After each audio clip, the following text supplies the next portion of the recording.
नमस्कार, मी मंदार फणसे. आवाज महाराष्ट्राचा मध्ये तुमचं स्वागत आहे. मराठा समाजाला 16% आणि मुस्लिम समाजाला 5% आरक्षण देण्याची घोषणा कालच राज्य सरकारने केली आहे. अर्थात सरकारने ही घोषणा केली असली तरी प्रत्यक्षात या आरक्षणातल्या अडथळ्यांची स्पर्धा अजूनही संपलेली नाही. राज्यात आधी 52% आरक्षण होतं आणि आता या नवीन आरक्षणामुळे ते 73% इतकं झालं. त्यामुळे कायद्याच्या कसोटीवर सरकारनं देऊ केलेलं हे नवं आरक्षण कितपत टिकेल याबाबत मोठ्या प्रमाणावर शंका उपस्थित केली जात आहे. त्यामुळे निवडणुकांच्या तोंडावर सरकारनं ही घाई तर केली नाही ना, अशी चर्चा राजकीय वर्तुळात रमते. यावर सविस्तर विचारमंथन करण्यापूर्वी पाहूयात याविषयीचा एक रिपोर्ट. मराठा मुस्लिम आरक्षण की फसवणूक? 73% जनतेला आरक्षण कोर्टात तरणार का? निवडणुकांसाठी नाही तर कशासाठी आहे आरक्षणाचा डाव? मराठा आणि सोबतच मुस्लिम आरक्षण दिलं तर राज्यातल्या 32% मराठा समाज आणि मुस्लिम बांधव लगेचच काँग्रेसच्या पाठीशी उभं राहतील आणि लोकसभेसारखा दारुण पराभव विधानसभा निवडणुकीत वाट्याला येणार नाही, असा तर्क बहुधा नारायण राणेंनी पर्यायानं काँग्रेसनं लढवला असावा आणि त्यातूनच आरक्षणाच्या गाजराची पुंगी अस्तित्वात आली असावी. आधीच राज्यात वेगवेगळ्या प्रवर्गांना 52% आरक्षण आहे. त्यात आता मराठा समाजाच्या 16 आणि मुस्लिम बांधवांच्या 5% आरक्षणाची भर पडली आहे. त्यामुळे राज्यातल्या 73% जनतेला आरक्षणाची कवच कुंडलं प्राप्त होत आहेत. मात्र त्यामुळे आरक्षणाबाबतचा सरकारचा युक्तिवाद न्यायालयात टिकणार का, असा प्रश्न उपस्थित होतोय. कारण कोणत्याही जातीला आरक्षण देण्याचा अधिकार सत्ताधाऱ्यांना नसतो. सत्ताधारी फक्त तशी शिफारस करू शकतात, मात्र निर्णय घेऊ शकत नाहीत. याबाबत निर्णय घेण्याचे सगळे अधिकार केंद्र सरकारकडे आहेत. केंद्रही मागासवर्ग आयोगाचा सल्ला घेतल्याशिवाय अशा प्रकारची घोषणा करत नाही आणि त्यामुळेच मराठा आरक्षणाला ब्रेक लागला होता. मात्र हे राजकारणी खरी गोष्ट लोकांपर्यंत पोहोचूच देत नाहीत. 20% आरक्षणाचा आग्रह धरला तरीही जोपर्यंत हा आयोग त्याला मान्यता देत नाही तोपर्यंत आरक्षण प्रत्यक्षात येत नाही, हे नेत्यांनीच लोकांना सांगायला हवं. मात्र तसं सांगून नेत्यांना मतं गमवायची नसतात. आता विधानसभा निवडणुका तोंडावर आहेत. निवडणुकांच्या तोंडावर घोषणा करायची आणि आपण त्या गावचेच नाहीत असं भासवून मतांचा जोगवा मागायचा. यथावकाश आरक्षणाविरोधात कोणीतरी न्यायालयात जातच आणि स्थगिती मिळवतं हे ठरलेलंच. मात्र हे सगळं होईपर्यंत विधानसभा निवडणूक पार पडलेली असते आणि सत्ताधाऱ्यांचं काम भागलेलं असतं. पुढे मग कसलं आरक्षण आणि कसलं काय? हिंस्र श्वापदांना ज्याप्रमाणे रक्ताची चटक असते, अगदी त्याचप्रमाणे नेत्यांना फक्त सत्तेची लालसा असते आणि ती मिळवण्यासाठी सामदाम दंडभेद यांच्यासह नेते कोणत्या थराला जातात याचा अनुभव यापूर्वीच्या निवडणुकांमध्येही आलेलाच आहे. राज्यात सध्या अस्तित्वात असलेल्या जातीनिहाय आरक्षणावर एक नजर टाकूयात. राज्यात अनुसूचित जातींसाठी 13% आरक्षण आहे. यात 59 जाती येतात. तर अनुसूचित जमातींसाठी 60% आरक्षण असून यात 47 जमाती येतात. इतर मागासवर्गीयांसाठी 19% आरक्षण आहे. त्यात 346 जातींचा समावेश आहे. विशेष मागासवर्गीयांसाठी 2% आरक्षण असून त्यात 7 जातींचा समावेश आहे. भटक्या जमाती अ मध्ये 3% आरक्षण असून त्यात 14 जमाती येतात. तर भटक्या जमाती ब साठी 2.5% आरक्षण असून त्यात 35 जमाती येतात. भटक्या जमाती क वर्गासाठी 3.5% आरक्षण असून त्यात एका जातीचा समावेश आहे. तर भटक्या जमाती ड वर्गासाठी 2% आरक्षण असून त्यातही एका जातीचा समावेश आहे. सरकारनं आता देऊ केलेल्या नव्या आरक्षणात मराठा समाजासाठी 16% आरक्षण असून त्यात एका जातीचा समावेश आहे. तर मुस्लिम समाजासाठी 5% आरक्षण असून त्यातही एका जातीचा समावेश आहे. ही झाली जातीनिहाय आरक्षणाची स्थिती. आता राज्य सरकारचा आदेश आधी राज्य मागासवर्ग आयोगाकडे पाठवावा लागेल. पण राज्य मागासवर्ग आयोग या शिफारशीला कचऱ्याची टोपली दाखवेल. कारण या आयोगानं 6 वर्षांपूर्वीच्या राज्य सरकारच्या अशाच एका आदेशावरून सरकारला काही गोष्टींबाबत केलेल्या विचारणेबाबत सरकारनं अद्याप उत्तर दिलेलं नाही. तेव्हा पहिल्या पत्राचं उत्तर जोपर्यंत राज्य सरकार देत नाही तोपर्यंत सरकारचं दुसरं पत्र आयोगात विचारात घेईल याची सुतराम शक्यता नाही. एकूणच विधानसभा निवडणुकांच्या तोंडावर मराठा मुस्लिम आरक्षण हा निव्वळ फारसच वाटावा अशी स्थिती आहे. प्रशांत मोहन, साम टीव्ही, मुंबई.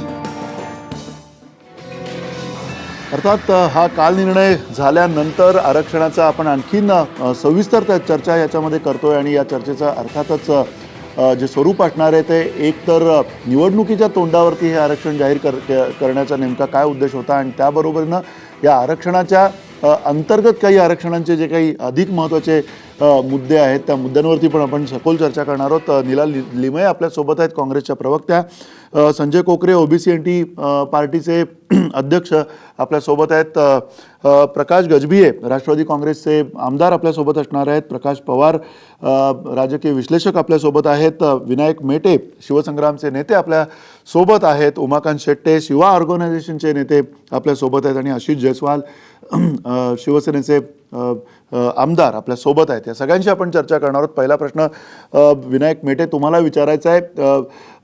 हे जे काही आता हा निर्णय झाला, या निर्णयाच्या पार्श्वभूमीवर त्याच्या अगोदरच तुम्ही याच मुद्द्यावरनं पक्षसुद्धा सोडला होता, राष्ट्रवादी काँग्रेस पक्ष. आता हा निर्णय घेण्यात आलेला आहे. तुमची पहिली प्रतिक्रिया या निर्णयाच्या पार्श्वभूमीवरची काय आहे? पहिली प्रतिक्रिया माझी अशी आहे की हे शासनाला उशिरा सुचलेलं शहाणपण आहे. आज छत्रपती शाहू महाराजांची जयंती आहे. छत्रपती शाहू महाराजांनी 1902 साली सर्व समाजाला, एक 4 समाज सोडता बाकी सगळ्या समाजाला, त्याच्यामध्ये मराठा समाज सुद्धा आहे, यांना आरक्षण देण्याची तरतूद त्यांनी आपल्या राज्यामध्ये केली. एवढ्या वर्षाच्या नंतर या सरकारला काल या पार्श्वभूमीवर आदल्या दिवशी ही उपरती झाली आणि त्याचं प्रामुख्यानं कारण असं आहे की मराठा समाजाला जे यांनी गृहीत धरलेलं होतं ते गृहीत आता तुम्ही आम्हाला धरू नका, अशा पद्धतीचं बजावण्याचं काम लोकसभा निवडणुकीच्या पूर्वी मराठा समाजानं केलं. शिवसंग्रामच्या माध्यमातून शिवसंग्रामनं आघाडी सरकारची भूमिकाच्या ऐवजी महायुतीला सपोर्ट केला, समाजाने केला आणि त्याचा जो काही धोबीपछाड आघाडी सरकारला बसला त्याच्यामुळं ही निर्णय घेण्याची सुबुद्धी त्यांना झाली. म्हणून मी म्हणालो की उशिराच सुचलेलं त्यांना शहाणपण आहे. पण जी काल जरी त्यांनी निर्णय घेतला असेल त्याचं श्रेय हे मी या आघाडी सरकारला देऊ इच्छित नाही, कारण त्यांनी नाईलाजास्तव घेतलेला आहे आरक्षणाचा निर्णय. याचं खरं जर श्रेय द्यायचं असेल तर या राज्यातल्या मराठा समाजाला दिलं पाहिजे की ज्या समाजानं रस्त्यावर येण्याचं काम केलं, आंदोलनामध्ये उतरायचं काम केलं, आम्हाला साथ दिली, शिवसंग्रामच्या निर्णयाच्या सोबत राहिली, याला हे श्रेय दिलं पाहिजे, आघाडी सरकारला नाही. आपण जर काल मुख्यमंत्री उपमुख्यमंत्र्याचं स्टेटमेंट जर पाहिलं असेल, त्यांनी हे स्टेटमेंट केलं की आमचा याच्या पाठीमागे राजकारणाचा हेतू नाही. आज माननीय शरदचंद्रजी पवार साहेबांनी कराडमध्ये स्टेटमेंट केलं की ताकाला जाऊन भांडं लपवायचं कशाला, की आम्ही हे केलंय त्याचा राजकारणामध्ये आम्हाला फायदा होणार. म्हणजे याचा अर्थ स्पष्ट आहे की लोकसभेमध्ये यांना जी धोबी पछाड बसली, यांच्या जी सुनामीची लाट आली यांच्या विरोधात, ती लाट विधानसभेमध्ये सुद्धा कायम राहू नये, मराठा समाजाची नाराजी मोठ्या प्रमाणात राहू नये, ही जर कमी करायची असेल तर आता मराठा समाजाला आरक्षण दिल्याशिवाय पर्याय नाही, म्हणून त्यांनी हे केले. म्हणजे याच्या पाठीमागे राजकारण निश्चितपणे. पण एकच सांगतो मंदारजी की हे काही जरी असलं, हे काही असलं, कारण यांची काही असेल, हेतू जरी चांगला नसेल त्यांचा, राजकारणाचा असेल, तरी काल आरक्षण देण्याचा निर्णय झाला, त्याचं आम्ही निश्चितपणानं काही प्रमाणामध्ये स्वागत करतो.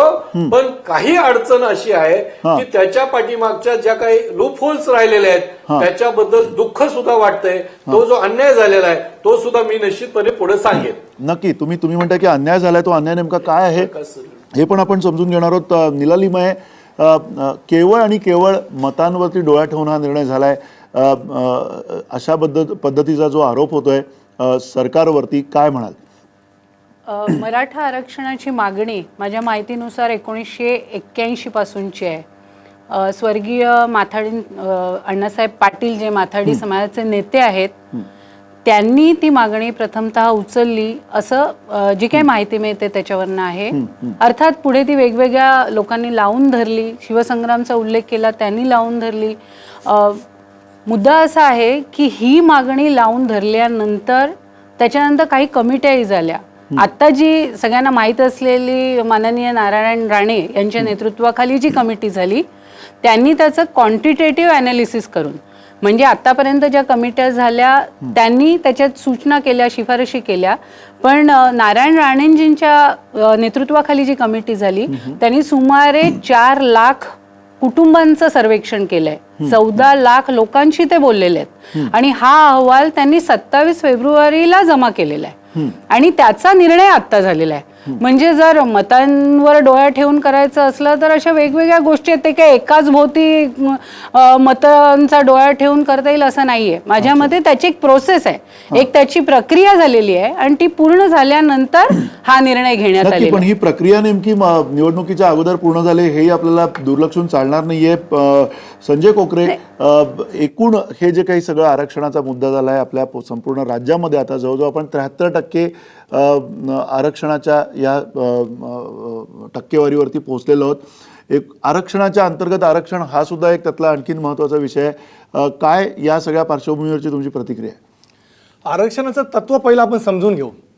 घटनाकार डॉक्टर बाबासाहेब आंबेडकरांनी कुठल्या एका जातीला आरक्षण दिलेलं नाही आहे, ते वर्गाला दिलेलं आहे. म्हणजे जर बाबासाहेबांनी 340, 341, 342 असे 3 कलम अंतर्गत जर तुम्ही बघितलं तर मगाशी आपण दाखवलं 341 मध्ये 50 जाती, 342 मध्ये 25 जाती आणि 346 मध्ये 450 जाती, अशा जातीला. परंतु सरकारने आता काय केलंय, फक्त एका जातीला, फक्त मराठा समाजाला 16% आरक्षण दिलंय. ते कुठल्या याच्यावर दिलंय सांगतात की 32% मराठा समाज, माननीय मुख्यमंत्र्यांनी सांगितलं की 32% लोकसंख्या आहे. 32% लोकसंख्या नारायण राणे साहेबांनी जातीने जनगणना केलीच नाही, तरी पण हे कुठल्या आधारे सांगतात? 1931 सालचा आधार सांगतात सरकार. 1931 साली तुम्हाला सांगतो सर, 1921 साली जेव्हा जनगणना झाली त्यावेळी मराठा समाजाच्या वृत्तपत्रामध्ये एक मोहीम राबवली होती 1921 साली. त्यावेळी काय सांगितलं होतं की जे लोक क्षत्रिय आहेत, जे लोक शेताचे मालिक आहेत, जमीनदार आहेत, त्यांनी आपली जात मराठा म्हणून नोंदवावी. परत जे भाजीपाला पिकवतात म्हणजे माळी समाज आहे त्यांनी जात आपली मराठा म्हणून नोंदवावी.